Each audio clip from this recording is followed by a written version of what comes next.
नमस्कार, मैं डॉक्टर अशोक त्रिपाठी आपका स्वागत करता हूं आपके अपने channel history culture and research methodology में। मित्रों, उत्तर प्रदेश की श्रृंखला में ये दूसरा वीडियो है। पहला वीडियो कल मैंने डाला था और आज हम उत्तर प्रदेश के पुरातात्विक और प्राचीन स्थलों के बारे में बातचीत करेंगे। तो यद्यपि ये इतना आसान काम नहीं है कि एक वीडियो में आपको सारी बातें बता दूं, फिर भी प्रयास करूंगा कि ज़्यादा से ज़्यादा बातें आपको बताने की कोशिश करूं। जैसा कि आप सभी लोग जानते हैं कि प्राचीन भारत के इतिहास को जानने में पुरातात्विक स्रोतों से सबसे अधिक सहायता मिलती है और ये स्रोत हमारे सामने बहुत ही प्रामाणिक साक्ष्य प्रस्तुत करते हैं। हमारे पास साहित्यिक स्रोत वगैरह भी हैं बाद के कालों में, लेकिन कुछ काल ऐसे हैं जब मनुष्य लिखना पढ़ना नहीं जानता था, तो उस समय पुरातात्विक स्रोत ही हमारे काम आते हैं। मित्रों, अगर हम देखें तो हमारा जो इतिहास है उसको अगर मोटे तौर पे हम दो भागों में बांटें तो हम एक तो कहते हैं प्राग ऐतिहासिक काल है, एक कहते हैं ऐतिहासिक काल। तो हमारा जो ऐतिहासिक काल है उसको आप मोटे तौर पे कह सकते हैं कि जब मनुष्य लिखना पढ़ना जान गया उसके बाद से ऐतिहासिक काल प्रारंभ होता है, जब से हमें लिखित साक्ष्य मिलने लगते हैं, यानी रिटन अकाउंट्स मिलने लगते हैं। उसके पहले का जो सारा इतिहास है उसके लिए हमें पुरातत्व के ऊपर ही निर्भर रहना पड़ता है। तो अगर हम ये माने कि हमने इतिहास के क्षेत्र में 100 किलोमीटर की यात्रा की है, तो उस 100 किलोमीटर में मुश्किल से 1/4 से भी कम किलोमीटर जो है वो ऐतिहासिक काल होगा, बाकी सारा जो है प्राग ऐतिहासिक काल है, क्योंकि हमारे पास उस समय के रिटन अकाउंट्स नहीं है, लिखित साक्ष्य नहीं है और हमें पुरातात्विक स्रोतों के ऊपर ही निर्भर रहना पड़ता है। तो इतिहास की जानकारी, प्रामाणिक जानकारी प्राप्त करने में पुरातात्विक साधनों से मदद मिलती है। प्राचीन भारतीय इतिहास से जुड़े अनेक ऐसे प्रश्न हैं जिनका समाधान पुरातत्व के द्वारा होता है। प्राचीन भारत के इतिहास की जानकारी देने वाले अन्य स्रोत जहां मौन हो जाते हैं अथवा जिनसे हमारे मन में भ्रम उत्पन्न होने लगता है, ऐसी स्थिति में पुरातत्व के जरिए हमें ठोस और सटीक जानकारी, प्रामाणिक जानकारी प्राप्त होती है और पुरातात्विक स्रोतों को हम अनेक भागों में बांट सकते हैं। जैसे कि हमें उत्खनन से मिली जो सामग्री होती है, बहुत सारे स्मारक हैं, अभिलेख हैं, मुद्राएं हैं, तो ये सब जो है वो हमें प्राप्त होते हैं, जिनके जरिए हम अपने इतिहास को जानने का प्रयास करते हैं। यहाँ हम उत्तर प्रदेश के संदर्भ में बातचीत कर रहे हैं। तो मित्रों, सबसे पहले तो मैं आपको उत्तर प्रदेश का जो पीसीएस का सिलेबस है वो आपने देखा ही होगा, फिर भी आप यहाँ देखिए तो इसका पहला ही टॉपिक है history, civilisation, culture and ancient cities of UP. तो आज मैं इसी टॉपिक को आपके सामने, कल मैंने उत्तर प्रदेश का सामान्य परिचय दिया था, आज मैं history, civilisation, culture and ancient cities of UP जो है इसके बारे में आपसे बातचीत करूंगा। हालांकि इसके ऊपर बहुत सारी वीडियोस बनाई जा सकती हैं, लेकिन संक्षेप में इस वीडियो के माध्यम से मैं आपसे बातचीत करूंगा। आप पूरा वीडियो देखिए, हो सकता है वीडियो थोड़ी लंबी हो जाए, लेकिन जब आप पूरा वीडियो देखेंगे तो आपको बहुत सारी नई नई बातों की जानकारी होगी। साथियों, उत्तर प्रदेश में भारत के सर्वाधिक प्राचीन सभ्यता का विकास हुआ और अनेक पाषाणकालीन सभ्यताएं जो है वो हमें उत्तर प्रदेश में देखने को मिलती हैं। उत्तर प्रदेश में हम कह सकते हैं कि आदि मानव के निवास के लिए यहाँ की जलवायु काफ़ी अनुकूल रही थी और यहाँ आदि मानवों ने अपना आवास बनाया। तो बहुत सारे हमारे पास पुरातात्विक स्रोत हैं जिनसे हमें इनके बारे में जानकारी मिलती है। तो उत्तर प्रदेश के अनेक जिलों में पुरातत्व शास्त्रियों ने पूर्व पाषाणकालीन सभ्यता के अवशेष खोज निकाले हैं। अब जैसे आप कुछ जगहों के नाम मैंने यहाँ पे लिख दिए हैं, जैसे इलाहाबाद है, इन पे आगे हम चर्चा भी करेंगे थोड़ा विस्तार से। इलाहाबाद, मिर्ज़ापुर, बांदा, हमीरपुर, झांसी, ललितपुर आदि में पूर्व पाषाण काल के अवशेष बहुतायत में हमें प्राप्त होते हैं। तो देखिए, मनुष्य के निवास के लिए 2-3 चीज़ें जो हैं बहुत आवश्यक हैं, जो कि अगर आप इतिहास के विद्यार्थी हैं तो आप जानते होंगे। जैसे हम लोग कहते हैं जल वायु, तो जल और वायु ये तो बहुत ही महत्वपूर्ण है। यानी कि जीवन जीने के लिए जल चाहिए, सांस लेने के लिए हवा चाहिए, और साथ ही साथ आवास की ज़रूरत होती है मनुष्य को कि वो कहाँ पे निवास करेगा। जैसे गुफाएं वगैरह, क्योंकि पूर्व पाषाण काल या मध्य पाषाण काल वगैरह का जो मनुष्य था वो घर मकान बनाना नहीं जानता था, तो जो प्राकृतिक आवास थे, जिसे शैलाश्रय कह सकते हैं, या जो प्राकृतिक गुफाएं थी, उन्हीं में वो निवास करता था। तो मित्रों, ये जिन स्थानों के नाम हमने यहाँ पे लिखे हुए हैं वो आप देख सकते हैं कि ये जो सारे स्थान हैं ये पहाड़ी इलाके हैं ज़्यादातर, और साथ ही साथ तो यहाँ पे पानी के झरने, नदियाँ वगैरह भी हैं। साथ ही साथ यहाँ पे खाने पीने के लिए भी उनको सामग्री मिल जाती थी। तो चूँकि आदिकाल का जो मनुष्य था वो उत्पादक नहीं था, वो प्रकृति के ऊपर ही निर्भर था, जो आखेटक और संग्राहक हुआ करता था। तो इन स्थानों पे उसको आखेट के लिए काफ़ी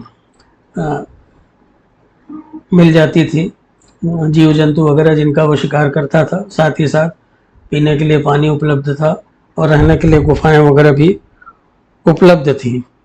तो इस तरह से जो है इन क्षेत्रों में, उत्तर प्रदेश के दक्षिणी भाग में मिर्ज़ापुर, इलाहाबाद का जो विशेष रूप से दक्षिण का पठारी भाग है, बांदा है, हमीरपुर है, झांसी है, ललितपुर है, इन स्थानों पे बहुत सारे अनुसंधान कार्य हुए हैं। पुरातत्व शास्त्रियों ने अनुसंधान यहाँ पे किया है, और यहाँ पे बहुत सारे जो आर्टिफैक्ट्स वगैरह जो है हमें प्राप्त होते हैं।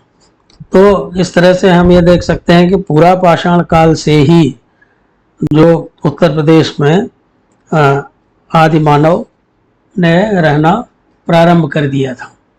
अब मध्य गंगा घाटी में स्थित प्रतापगढ़ जिले के महदहा, सराय नाहर आदि में लघु पाषाण काल के उपकरण प्राप्त हुए हैं। पशुओं की हड्डियां और सींगों से बने आभूषण और मानव कंकाल प्राप्त हुए हैं।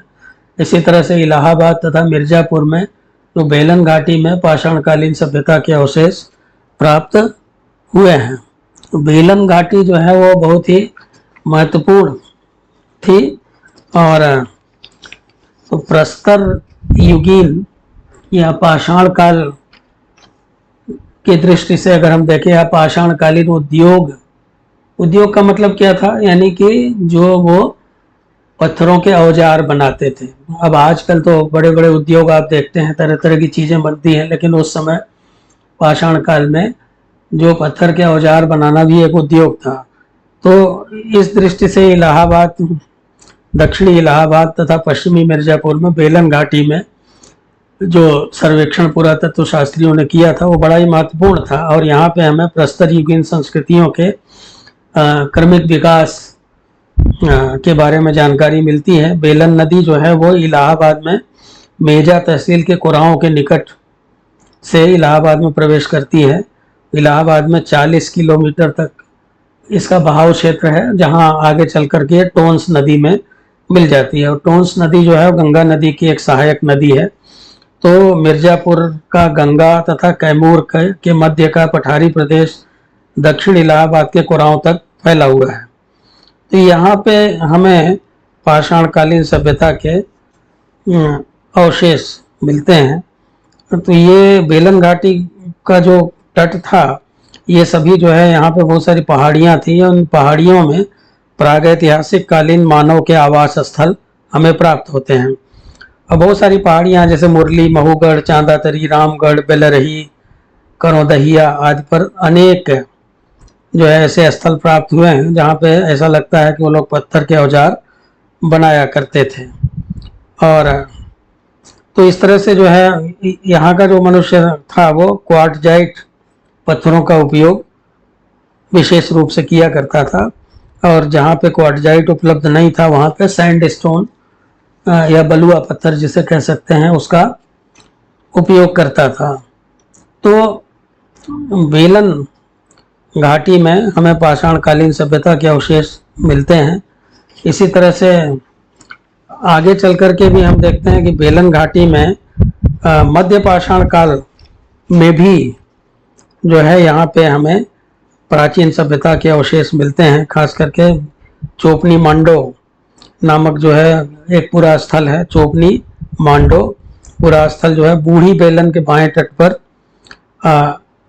स्थित है। इलाहाबाद से पूर्व तथा दक्षिण पूर्व दिशा में इसकी दूरी 77 किलोमीटर है। तो ये काफ़ी इसका विस्तार है, लगभग 15,000 वर्ग मील में ये फैला हुआ है। तो यहाँ पे हमें जो है मध्य पाषाण काल के अवशेष प्राप्त होते हैं। तो मित्रों इसी तरह से महदहा, सराय नाहर वगैरह में भी जो है उत्खनन किया गया। सराय नाहर राय प्रतापगढ़ से दक्षिण दिशा में 15 किलोमीटर की दूरी पर मंधाता के निकट स्थित है। यहाँ पर इलाहाबाद विश्वविद्यालय के तत्वावधान में पुरातत्व शास्त्री राधाकांत वर्मा, वी.डी. मिश्र तथा धनेश मंडल ने प्रोफेसर जी.आर. शर्मा के निर्देशन में 1971-72 तथा 72-73 में उत्खनन किया था। और तो यहाँ पे जो है मध्य पाषाण काल के स्थल पाए गए हैं जो कि 1800 वर्ग मीटर के क्षेत्र में फैले हुए हैं। और मध्य पाषाण काल के मनुष्यों के आवास स्थल यहाँ पाए गए हैं। साथ ही साथ जो है शव वगैरह को जो शवाधान करते थे उसके भी जो है हमें प्रमाण मिलते हैं। साथ ही साथ हमें यहाँ पे 11 शवाधान और 8 चूल्हे प्राप्त हुए हैं। तो इस तरह से जो है हम ये देखते हैं कि सराय नाहर जो था वो एक बहुत ही महत्वपूर्ण स्थल था। चूल्हों से हमें जानवरों की जली हुई और अधजली हड्डियां वगैरह प्राप्त हुई हैं। तो निश्चित रूप से संभवतः वो खाना पका करके खाते होंगे। ये लोग गाय, भैंस, भेड़, बकरी, हाथी, कछुआ, मछली आदि से परिचित थे। और क्योंकि इनमें से अधिकांश जानवरों की हड्डियां जो हैं हमें वहाँ पे प्राप्त हुई हैं। मृतकों को जो है वो कब्र में दफना देते थे। तो हमें बहुत सारे कंकाल मिले हैं जो कि स्त्रियों और पुरुषों दोनों के ही कंकाल हैं। इसी तरह से मित्रों महदहा जो है ये पुरातत्व स्थल पट्टी तहसील, प्रतापगढ़ की तहसील है पट्टी तहसील मुख्यालय से 5 किलोमीटर उत्तर तथा प्रतापगढ़ से 31 किलोमीटर उत्तर पूर्व में प्राचीन गोखुर झील के पश्चिमी तट पर महदहा गांव के पूर्व में स्थित है। और ये पूरा तत्व स्थल 8,000 वर्ग मील में फैला हुआ है या वर्ग मीटर में फैला हुआ है, जिसे जौनपुर लघु नहर काटती हुई निकली है। नहर की खुदाई के परिणाम स्वरूप ही ये पुरातत्व स्थल प्रकाश में आया था। नहर में खुदाई हो रही थी तो वहाँ पे कंकाल मिल गया। फिर उसके बाद पुलिस वगैरह में रिपोर्ट की गई तो पता चला। बाद में 1978-79 में प्रोफेसर जी.आर. शर्मा के निर्देशन में वी.डी. मिश्र और डॉक्टर जे.एन. पाल ने उत्खनन कार्य यहाँ पे किया था। ये सभी इलाहाबाद विश्वविद्यालय के पुरातत्व शास्त्री थे। यहाँ पर 4 स्थलों का उत्खनन किया गया है। प्रथम स्थल जो है 216 वर्ग मीटर के क्षेत्र में फैला हुआ है। इसी तरह से दूसरा स्थल भी नहर के पश्चिम में है। ये मात्र 34.56 वर्ग मीटर में उत्खनन किया गया है यहाँ। तीसरा स्थल नहर के पूर्व में प्रथम स्थल के सामने स्थित है और चौथा स्थल पुरानी झील के दक्षिण पश्चिमी कोने में स्थित है। तो यहाँ पे बहुत सारे कब्रगाह और आवास स्थल वगैरह मिले हुए हैं। और साथ ही साथ जो है यहाँ हमें बहुत सारे कंकाल मिले हैं। करीब जो है अनेक कंकाल मिले हैं, 30 से अधिक कंकाल मिले हैं, जिनमें से ये मतलब इन कंकालों को देख करके लगता है कि काफ़ी लंबे चौड़े लोग होते थे। और बहुत सारे आभूषण वगैरह भी यहाँ से प्राप्त हुए हैं, और चूल्हे वगैरह भी यहाँ पे मिले हैं, जो कि मतलब गड्ढों में चूल्हे बनाए गए थे। पशुओं की बहुत सारी हड्डियां प्राप्त हुई हैं, और उनका परीक्षण करने पे पता चलता है कि ये लोग सांभर, चीतल, बारहसिंघा, जंगली सुअर, गैंडा, हाथी आदि पशुओं से परिचित थे, जो संभवतः उनकी भोज्य सामग्री भी थे। और बहुत सारे जो हमें पत्थर के उपकरण मिले हैं, लघु पाषाण उपकरण वगैरह मिले हैं, जैसे ब्लेड, पार्श्व ब्लेड, अर्ध चांद्रिक स्क्रैपर, बेधक।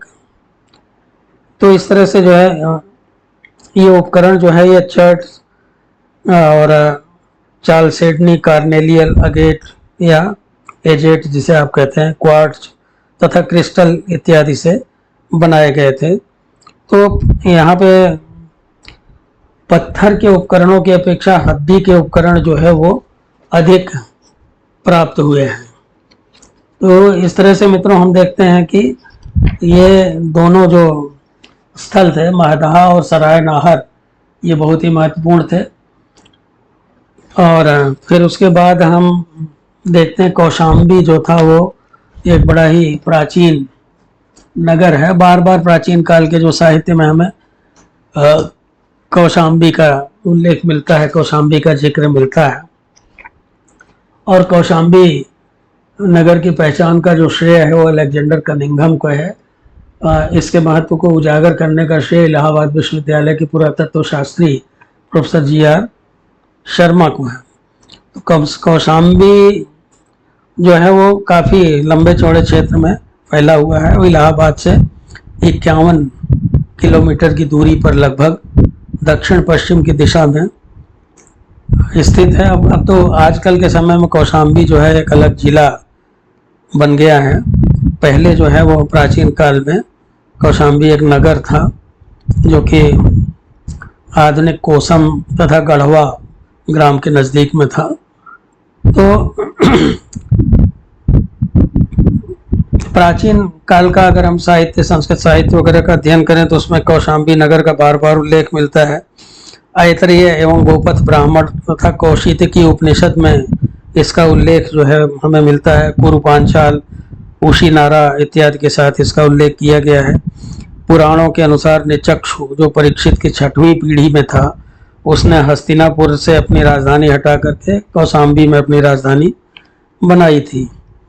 विदेशी यात्रियों के विवरण में भी जो है कौशाम्बी का उल्लेख मिलता है। जैसे चीनी यात्री फाहियान, वेनसांग आदि ने भी कौशाम्बी का उल्लेख किया है।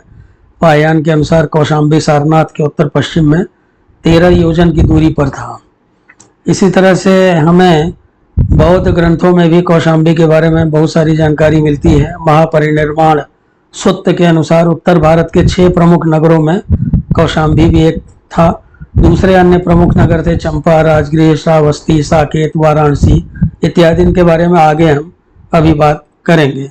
तो बौद्ध और वैदिक साक्ष्य इस बात की पुष्टि करते हैं कि बौद्ध काल में और वैदिक काल में भी कौशाम्बी का अस्तित्व था। बुद्ध के काल में वत्स राज्य तथा उसकी राजधानी कौशाम्बी अत्यंत शक्तिशाली थी। यहाँ हमें राजा उदयन का उल्लेख मिलता है भास के नाटक में। अंगुत्तर निकाय जो है इसकी गणना 16 महाजनपदों में करता है। यहाँ पे हमें हूण नरेश तोरमाड़ की एक मुहर भी मिली है, जिसके आक्रोश, एक मुहर मिली है तोरमाड़ की, जिसके आक्रोश को या जिसने कौशाम्बी के ऊपर आक्रमण किया था। कौशाम्बी में उत्खनन करने का श्रेय एनजी मजूमदार को है, जिन्होंने 1936-37 तथा 37-38 में अशोक स्तंभ के पास उत्खनन किया था, और आगे भी इसमें काम होता रहा। तो यहाँ पे हमें बहुत सारे जो है बाद में जी.आर. शर्मा ने और उनके सहयोगियों ने इलाहाबाद विश्वविद्यालय के तत्वावधान में यहाँ पे निरंतर उत्खनन कराया। जी.आर. शर्मा जो थे उन्होंने काफ़ी रुचि ली इस क्षेत्र में। तो यहाँ से बहुत सारे हमें जो है वो सामग्रियाँ प्राप्त हुई हैं, जिनसे पता चलता है यहाँ पे नगर हमें मिला हुआ है। तो इस तरह से इससे पता चलता है कि कौशाम्बी जो है वो बहुत ही महत्वपूर्ण स्थल था। तो इसी तरह से मित्रों इलाहाबाद से 36 किलोमीटर उत्तर पश्चिम में श्रृंगपेरपुर नामक स्थल है। श्रृंगपेरपुर जैसे आप जानते हैं कि काफ़ी महत्वपूर्ण स्थल था, रामायण वगैरह में इसका उल्लेख मिलता है। और श्रृंगपेरपुर इलाहाबाद से 36 किलोमीटर उत्तर पश्चिम में स्थित था। प्राचीन टीला यहाँ एक मिला है जो कि गंगा के किनारे उत्तर दक्षिण की दिशा में फैला हुआ है, और तो 10 मीटर ऊंचा टीला है। तो यहाँ पे उत्खनन कराया गया और प्राचीन काल से संबंधित बहुत सारे अवशेष यहाँ पे जो है वो प्राप्त हुए हैं, जो कि कई कालखंडों में हम उनको विभाजित कर सकते हैं। जैसे 7 कालखंडों में यहाँ से प्राप्त अवशेषों को विभाजित किया गया। कुछ तो जो है वो 1050 ईस्वी से ईस्वी पूर्व से 1000 ईस्वी पूर्व के हैं, कुछ 950 ईस्वी पूर्व से 700 ईस्वी पूर्व के हैं, कुछ 700 ईस्वी पूर्व से 250 ईस्वी पूर्व के हैं। इसी तरह से कुछ 250 ईस्वी पूर्व से 200 ईस्वी के बीच के हैं, कुछ 300 ईस्वी पूर्व से 600 ईस्वी के बीच के हैं, कुछ 600 से 1300 ईस्वी के बीच के हैं, कुछ जो है 17वीं 18वीं शताब्दी के भी अवशेष जो है हमें यहाँ पे मिले हैं। तो इसी तरह से मित्रों झूसी, जो कि आज भी इलाहाबाद में झूसी एक गांव है। अब तो झूसी जो है एक आधुनिक समय में एक बड़े कस्बे के रूप में विकसित हो गया है, पहले एक गांव था ये। तो झूसी को प्राचीन काल में प्रतिष्ठानपुर कहते थे। इलाहाबाद जिले में गंगा यमुना संगम के बाएं तट पर इलाहाबाद से 7 किलोमीटर पूर्व में गंगा उस पार स्थित है। इलाहाबाद से यहाँ अब आजकल जो शास्त्री पुल है आधुनिक समय में, तो शास्त्री पुल पार करते ही झूसी प्रारंभ हो जाता है। पूरा स्थल यहाँ के जो है वो गंगा के किनारे उत्तर में झूसी रेलवे स्टेशन से दक्षिण में छतनाग तक फैले हुए हैं, और ये लगभग 1.5 किलोमीटर चौड़ा है। तो झूसी, कोहना, झूसी हवेलिया तथा छतनाग पूरा स्थल के अधिकांश भाग पर स्थित गांव हैं। इस संपूर्ण क्षेत्र में बहुत सारे टीले हैं, और झूसी में एक समुद्र कूप भी है जिसे आप जाके देख सकते हैं, और बहुत गहरा कुआं है जो है, इसलिए समुद्र कूप कहते हैं उसको। देखने में, उसमें झांकने में डर लगता है। प्राचीन इतिहास, संस्कृति और पुरातत्व विभाग इलाहाबाद विश्वविद्यालय के डॉक्टर BD मिश्र, JN पाल, मानिक चंद्र गुप्ता आदि के निर्देशन में यहाँ पे खुदाइयाँ हुई। 1995, 1999, 2002 में भी खुदाई हुई, और आगे भी इसके यहाँ पे अभी काम चल रहा है। तो जिसके फलस्वरूप गंगा घाटी के सांस्कृतिक अनुक्रम के ऊपर पर्याप्त प्रकाश पड़ा है। तो झूसी जो है वो भी एक बहुत ही महत्वपूर्ण पूरा स्थल था। यहाँ पे नव पाषाण काल की संस्कृति के अवशेष भी प्राप्त हमें होते हैं, और बहुत सारी वस्तुएं हमें मिलती हैं नव पाषाण काल से संबंधित जो है, जिसमें पत्थर के उपकरण हैं, पशुओं की हड्डियां इत्यादि हैं। धान की भूसी का प्रयोग जो है वो मिट्टी में सालन के रूप में किया जाता था, और उसके अलावा बहुत सारे बर्तन वगैरह जो है हमें मिले हैं, जिनको पकाने की कोशिश की गई थी, लेकिन वो पूरी तरह से पके नहीं हैं।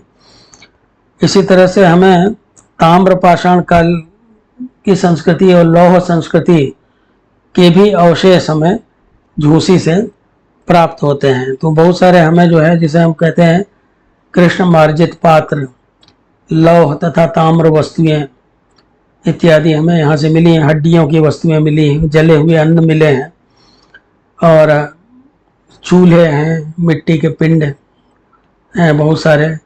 साथ ही साथ यहाँ पे हमें ऐसा अवशेष मिले, गेहूँ, सरसों, मूंग, उड़द आदि के जले हुए दाने हमें यहाँ पे प्राप्त हुए हैं। तो इस तरह से मित्रों झूसी भी जो है एक बहुत ही महत्वपूर्ण पुरा स्थल था। और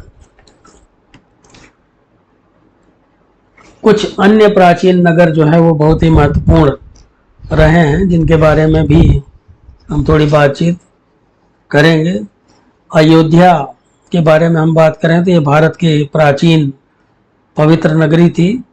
और इधर पिछले जो है कुछ एक दो शताब्दियों या 4-5 शताब्दियों से भी आप कह सकते हैं कि हमेशा चर्चा में रहा था। ये सरयू नदी के किनारे स्थित है अयोध्या। और फैजाबाद जिला था आधुनिक, तो उसके नज़दीक था ये। तो प्राचीन काल में, अब तो अयोध्या भी जिला हो गया, प्राचीन काल में ये जो है अयोध्या के नाम से विख्यात थी। तो इसकी गणना भारत के 7 पवित्र नगरियों में की जाती है अयोध्या की, जिसे हम सप्तपुरी कहते हैं ना, अयोध्या, मथुरा, काशी, कांची, अवंतिका, पुरी, द्वारावती चैव सप्तैव मोक्षदायिका। तो ये 7 पुरियां जो है वो बताई गई हैं मोक्षदायिनी। तो जिनमें से अयोध्या भी एक थी, जो कि उत्तर प्रदेश में स्थित है। तो रामायण के नायक रामचंद्र के पिता सूर्यवंशी, या जिसे कहते हैं इक्ष्वाक वंशी, रघुवंशी भी कहा जाता है, तो राजा दशरथ ने अयोध्या के ऊपर राज किया था। उसके पहले बहुत सारे दूसरे राजा भी थे। और त्रेता युग में विष्णु के 7वें अवतार रामचंद्र, श्री राम का जन्म अयोध्या में हुआ था। घाघरा या सरयू नदी के किनारे, दक्षिणी किनारे, सप्त तीर्थों मथुरा, हरिद्वार, वाराणसी, अयोध्या, उज्जैनी, द्वारका, कांची में पुण्य तीर्थ हैं, अयोध्या स्थित है। तो अयोध्या जो है वो प्राचीन काल से ही एक प्रमुख नगर था। रामायण काल में अयोध्या कौशल देश की राजधानी थी। रामायण से ज्ञात होता है कि अयोध्या बहुत सुंदर नगरी थी। इसमें बहुत चौड़ी चौड़ी सड़कें थी, गलियां थी, बहुत सुंदर सुंदर भवन थे, सुंदर जलाशय इत्यादि थे। बड़ी संख्या में यहाँ पे जो है वो ऊंची ऊंची इमारतें थी। और यह नगर जो है बहुत अच्छा था। यहाँ पे हर प्रकार के लोग रहते थे, जैसे यहाँ पे गायन वादन इत्यादि में प्रवीण लोग रहते थे। जैन साहित्य का अध्ययन करने पे पता चलता है कि अयोध्या 12 योजन लंबी और 9 योजन चौड़ी थी। इसी तरह से बौद्ध साहित्य से ज्ञात होता है कि इस समय तक यह एक कस्बा मात्र रह गया था। ऐसा लगता है कि अयोध्या को ही साकेत कहा जाता है, किंतु जो विदेशी विद्वान हैं, जैसे प्रोफेसर रीस डेविड्स हैं, उनके अनुसार बौद्ध काल में दोनों नगरों का अलग अलग अस्तित्व था। यानी साकेत अलग था, अयोध्या अलग था। संभवतः अयोध्या और साकेत वैसे ही रहे होंगे जैसे आजकल लंदन और वेस्टमिंस्टर है। तो पहले कौशल अयोध्या की राजधानी रही, अयोध्या कौशल की राजधानी रही, किंतु बाद में साकेत को महत्व प्राप्त हो गया। यहाँ पे हमें पुष्यमित्र शुंग का एक लेख जो है प्राप्त होता है, और उसके द्वारा 2 अश्वमेध यज्ञों के संपादन का प्रमाण मिलता है। ऐसा मालूम होता है कि पुष्यमित्र शुंग के राज्य में अयोध्या सम्मिलित थी। अनेक अभिलेखों से यह ज्ञात होता है कि अयोध्या काफ़ी समय तक गुप्त साम्राज्य की भी एक प्रमुख नगर था, गुप्त साम्राज्य का। और वेनसांग ने के समय तक अयोध्या का महत्व संभवतः कम हो गया था। तो इस तरह से अयोध्या के बारे में हमें बहुत सारी जानकारियाँ मिलती हैं। आप प्राचीन काल के नगरों पे बहुत अच्छी अच्छी पुस्तकें हैं, उनको पढ़ करके आप जान सकते हैं। अयोध्या में जो श्री राम का मंदिर तो है, आधुनिक समय में आजकल जो है भव्य राम मंदिर वहाँ बन गया है। साथ ही साथ यहाँ हनुमानगढ़ी, राम कचहरी, कनक भवन और इत्यादि जो है बहुत, सीता देवी की रसोई, कैकेयी भवन, त्रेता के ठाकुर, आभावान मंदिर, जैन मंदिर, ब्रह्म कुंड इत्यादि जो है, सुग्रीव पर्वत, तो ये सब जो है, यहाँ पे शिव मंदिर भी हैं। तो ये सब बहुत ही महत्वपूर्ण स्थल है यहाँ के। और यहाँ पे जो है जो पुराना मंदिर था वो तो ध्वस्त हो चुका था, फिर भी आधुनिक समय में जो पुरातत्व शास्त्री हैं उन्होंने खुदाई में 84 स्तंभों सहित इमारत के खंडहरों को खोज निकाला है। तो इस तरह से अयोध्या जो है वो काफ़ी महत्वपूर्ण नगरी रही है। कौशाम्बी की बात हमने कर ही ली। कन्नौज की बात करें हम, तो कन्नौज जो था वो, उसको कान्यकुब्ज भी कहा जाता था। उत्तर भारत का बहुत ही प्राचीन और प्रसिद्ध नगर था कन्नौज, और ये उत्तर प्रदेश में फतेहगढ़ और कानपुर के मध्य स्थित है। तो इसका प्राचीन नाम कान्यकुब्ज था, जो आज भी जो है वो ब्राह्मणों से संबंधित नाम था। आज भी जो है आप देखते हैं कि उधर के जो ब्राह्मण हैं वो कान्यकुब्ज ब्राह्मण कहे जाते हैं। तो ये कस्बा अब मात्र रह गया है। महाभारत और पुराणों में बार बार कन्नौज का उल्लेख हुआ है। 140 ईस्वी के लगभग लिखित टालमी के भूगोल में कन्नौज को कनगोर या कनोगीजा लिखा गया है। तो कन्नौज जो था वो एक समय में हम कह सकते हैं कि पूर्व मध्यकाल में या उत्तर गुप्त काल में हम कह सकते हैं कि ये बहुत ही महत्वपूर्ण स्थल हो गया था। और ये जो है वो पहले गृहवर्मा की राजधानी थी यहाँ पे, लेकिन बाद में मौखरी वंश के शासक, बाद में फिर हर्षवर्धन का इस पर अधिकार हो गया, और हर्षवर्धन जो है वो उसने इस पर काफ़ी समय तक शासन किया। और वेनसांग जो था हर्षवर्धन के समय में कन्नौज आया था, और उसने इसका वर्णन अपने यात्रा विवरण में किया। उसके अनुसार यहाँ पे बहुत सारे देवालय, बौद्ध विहार इत्यादि थे, और बहुत ही सुंदर नगर था। उसने वो यहाँ पे कई महीनों तक रहा था। तो नगर में उसने लिखा है कि बहुत सारे उद्यान थे, बहुत सारे तड़ाग थे। उसने लिखा है कि यहाँ के निवासी बड़े समृद्ध थे, रेशमी वस्त्र पहनते थे, उनकी वेशभूषा अच्छी थी, गहने वगैरह पहनते थे। और वो कन्नौज को जो है नगरों की रानी कहा जाता था। तो इस तरह से हर्षवर्धन के साथ साथ हम ये देखते हैं बाद में कन्नौज के ऊपर जो है वो पाल, प्रतिहार और राष्ट्रकूट शासक जो थे उनके बीच में कन्नौज को लेकर के त्रिपक्षीय संघर्ष चलता रहा। कुछ समय तक पालों ने भी राज किया यहाँ, प्रतिहारों ने भी यहाँ पे राज किया, लेकिन प्रतिहार वंश की अवनति के साथ ही साथ जो है कन्नौज का गौरव भी समाप्त होने लगा। और 1018 ईस्वी में महमूद गजनवी ने कन्नौज पे आक्रमण किया था, जो और उसने वहाँ पे काफ़ी लूटपाट की, वहाँ के मंदिरों को ध्वस्त किया, उसने वहाँ पे नरसंहार किया। बाद में फिर 1194 ईस्वी में मोहम्मद गोरी ने जब उसको तराइन के युद्ध में सफलता मिल चुकी थी, उसके बाद फिर उसने कन्नौज पे भी आक्रमण किया, और वहाँ का राजा जयचंद था उस समय, उसको वो पराजित हुआ और मारा गया। तो धीरे धीरे बाद में कन्नौज का महत्व जो है वो कम हो गया। इसी तरह से कन्नौज के साथ साथ जो है कपिलवस्तु भी जो है वो बहुत ही महत्वपूर्ण स्थल था। कपिलवस्तु जो है वो उत्तर प्रदेश के बस्ती जिले के उत्तर की तरफ नेपाल की तराई में स्थित था, और ये बौद्ध धर्म के प्रवर्तक महात्मा बुद्ध से संबंधित है। बुद्ध का जन्म स्थल भी इसे कहा जाता है। तो कपिलवस्तु जो है वो शाक्यों की राजधानी थी, और कपिलवस्तु से लुम्बिनी जो कि जहाँ पे गौतम बुद्ध का जन्म हुआ था वो बहुत ज़्यादा दूर नहीं है। तो नेपाल की सीमा पर बस्ती जिले के उत्तर में स्थित पिपरहवा से भी इसकी तुलना की जाए, मतलब उसके कपिलवस्तु को जो है वो पिपरहवा से उसकी तुलना करते हैं विंसेंट स्मिथ।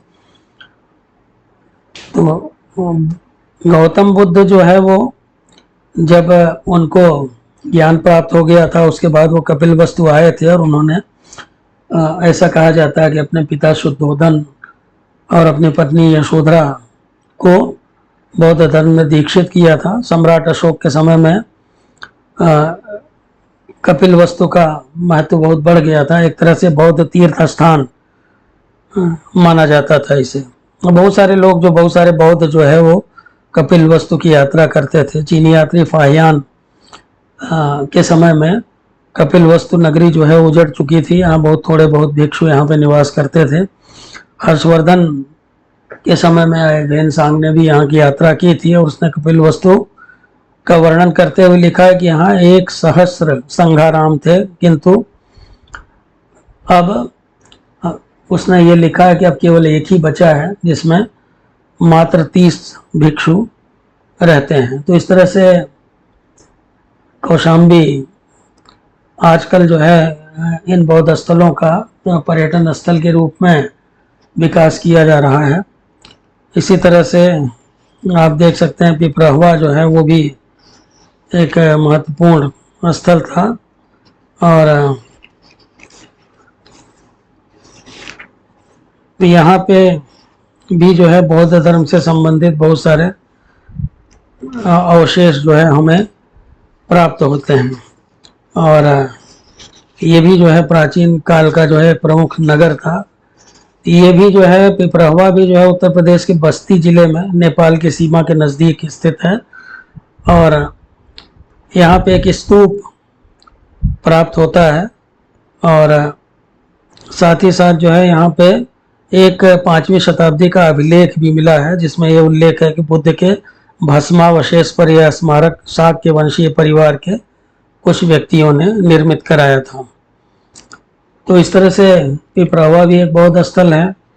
मित्रों, हम जो है और नगरों की बात करें, जैसे वाराणसी है। वाराणसी जो है वो बहुत ही महत्वपूर्ण नगर था, जिसे प्राचीन काल में वाराणसी को काशी कहा जाता था। तो काशी जो है वो प्राचीन काल में शिक्षा का जो है वो बहुत बड़ा केंद्र था। तो गंगा के उत्तरी तट पर जो है, ये उत्तर प्रदेश में गंगा के उत्तरी तट पर उसकी 2 सहायक नदियां वरुणा और असी, जिसे कहते हैं वरुणा और असी के बीच स्थित होने के कारण इसे वाराणसी कहा जाता है।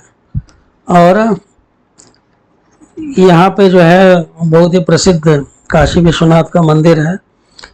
और वाराणसी जो है वो प्राचीन क्या अर्वाचीन कहा जाता है। इसे जो है वाराणसी को काशी के रूप में जाना जाता है।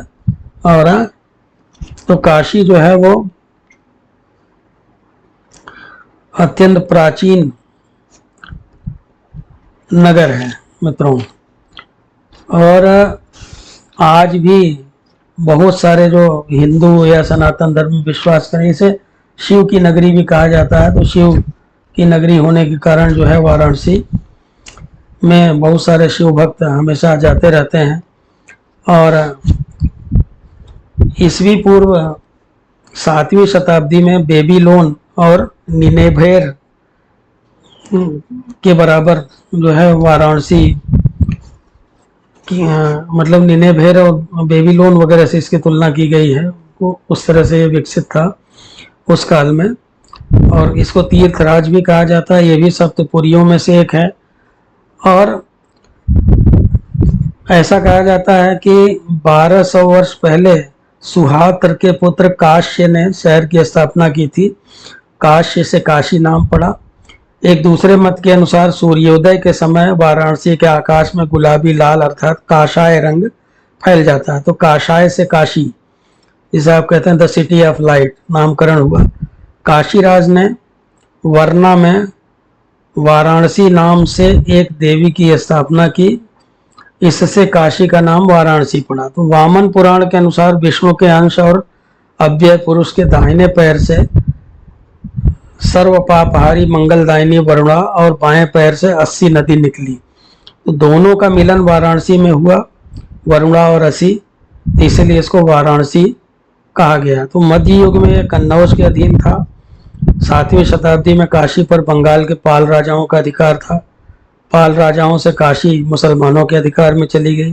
बाद में मोहम्मद गोरी, कुतुबुद्दीन ऐबक, अलाउद्दीन खिलजी, औरंगजेब इत्यादि ने मध्यकाल में, फिर बाद में मुगलों का शासन रहा यहाँ पे। तो इस तरह से जो है ये नगरी जो है मोक्षदायिनी नगरी मानी जाती थी। और गंगा के किनारे बहुत सारे लोग यहाँ पे निवास करके, बहुत सारे लोग वाराणसी में ही रह के प्राण त्याग करते थे तो और मोक्ष प्राप्त करते थे। यहाँ पे बहुत सारे घाट हैं, जैसे अस्सी घाट है, मणिकर्णिका घाट है, दशाश्वमेध घाट है। तो ये सारे घाट जो है वो बहुत ही महत्वपूर्ण हैं। यहाँ पे जो है देश विदेश से पर्यटक आते हैं। बौद्ध तीर्थ सारनाथ जो है वो भी वाराणसी के नज़दीक ही है, और जिसकी चर्चा हम करेंगे। थोड़ा सा वीडियो लंबी हो रही मित्रों, लेकिन इनके बारे में जानकारी प्राप्त करना आपके लिए आवश्यक है, क्योंकि इतने सारे नगर हैं प्राचीन काल के कि सबके बारे में बात करना बड़ा कठिन है। इसलिए हमने कुछ नगरों को आपके लिए चुना और उनके बारे में संक्षिप्त जानकारी जो है आपको दे रहे हैं। वाराणसी में और भी बहुत सारी आधुनिक युग में आप वहाँ तुलसी मानस मंदिर है, भैरवनाथ का मंदिर है, गणेश मंदिर है, वो आप देख सकते हैं। अस्सी घाट देख सकते हैं, दशाश्वमेध घाट देख सकते हैं। गंगा की आरती वगैरह होती है यहाँ। आप जैसे गोधूली वेला में आप गोदौलिया की तरफ चलें तो वहाँ पे गंगा नदी को दीपदान किया जाता है। यहाँ नौका विहार की भी व्यवस्था है। आजकल जो है वो यहाँ पे स्टीम बोट वगैरह भी चलती हैं। संस्कृत विश्वविद्यालय जो है काशी में है, और प्राचीन काल से संस्कृत की शिक्षा के लिए काशी बहुत ही महत्वपूर्ण रहा है। यहाँ बहुत सारे विद्वान यहाँ रहे हैं, और बहुत सारे राजाओं ने यहाँ पे बहुत सारे धर्मशालाएं बनवाई, बहुत सारे मंदिर वगैरह बनवाए। अब जैसे राजा जय सिंह ने दुर्गा मंदिर बनवाया था, महारानी अहिल्याबाई ने जो है काशी विश्वनाथ मंदिर का उद्धार कराया था। इसी तरह से और भी बहुत सारे शासक जो थे वो यहाँ से जुड़े रहे हैं। अब इसी तरह से सारनाथ जो है वो इसलिए मशहूर है, जो कि काशी से 10 किलोमीटर उत्तर पूर्व में स्थित है। बौद्ध धर्म का अभ्युदय आप कह सकते हैं यहीं से हुआ, यद्यपि जो जिसे कहते हैं ना धर्म चक्र प्रवर्तन, यहाँ से हुआ। गौतम बुद्ध ने अपने शिष्यों को बौद्ध धर्म का उद्देश्य जो है उपदेश यहीं पर दिया था, और फिर 4वीं शताब्दी ईस्वी पूर्व से 12वीं शताब्दी तक सारनाथ शिक्षा का, खास करके बौद्ध शिक्षा का बहुत बड़ा केंद्र बन गया था। और यहाँ पे जो है एक हमें स्तूप भी मिलता है, धमेक स्तूप जिसे बोलते हैं, और यहाँ पे 1500 से अधिक जो है हीनयान मत को मानने वाले भिक्षु रहा करते थे। और सारे विश्व में बहुत प्रसिद्ध रहा है सारनाथ। वेनसांग, फायान इत्यादि जो है ये लोग जो है अपने विवरणों में सारनाथ का उल्लेख करते हैं।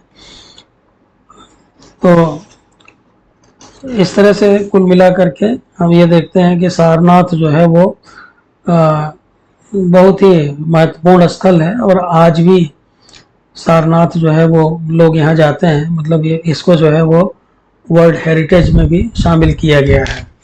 तो मित्रों, इस तरह से सारनाथ आप जाइए। सारनाथ आज भी जो है एक बहुत ही महत्वपूर्ण स्थल है। इसी तरह से लखनऊ से थोड़ा दूर सीतापुर जिले में नैमिषारण्य नामक स्थल है।